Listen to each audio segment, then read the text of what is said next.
At 7:42 a.m., she made a decision that could have ended her career.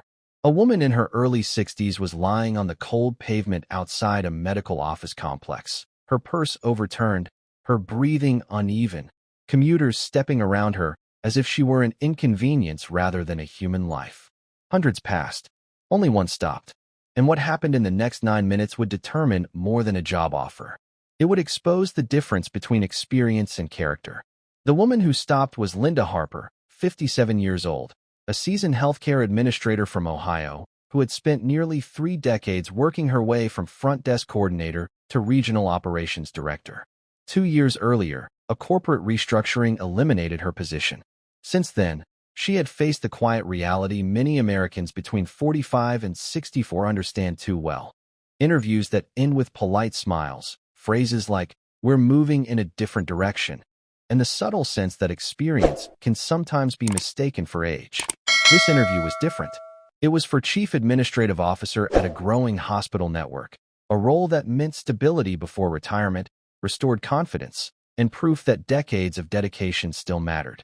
She had prepared thoroughly, reviewing financial statements, staffing ratios, and compliance benchmarks late into the night. She left home early, determined not to give anyone a reason to doubt her discipline. Then she saw the woman collapse. For a split second, Linda felt the same hesitation researchers have described for years in studies about emergency response, the instinct to assume someone else will step forward. She checked her watch. 20 minutes until her interview. If she stayed, she would be late.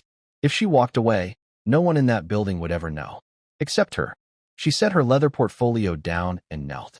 She introduced herself softly, kept the woman conscious, and called 911 with steady clarity.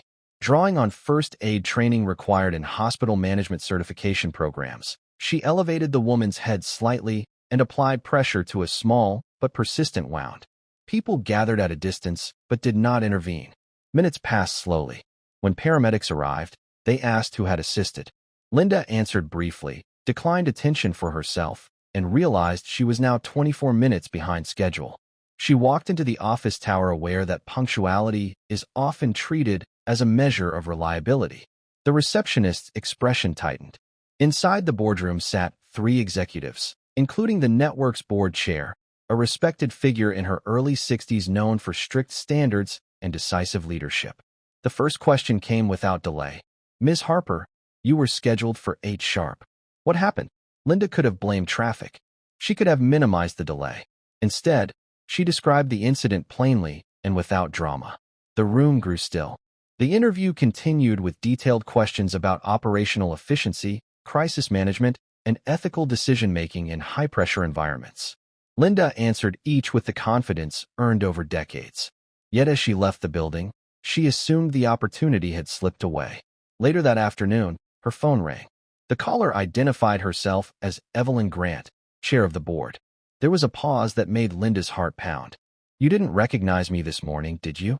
The woman on the pavement had been her.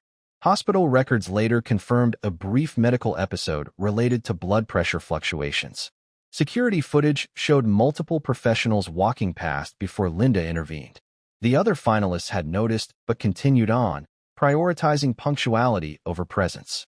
Evelyn explained that leadership in healthcare is not measured solely by strategic plans or polished presentations.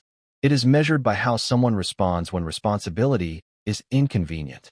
The board had reviewed resumes and credentials for weeks, but the decision crystallized in those 9 minutes outside the building. Linda received the offer the following day. For viewers in the United States between 45 and 64, the story resonates because it reflects a truth many know firsthand.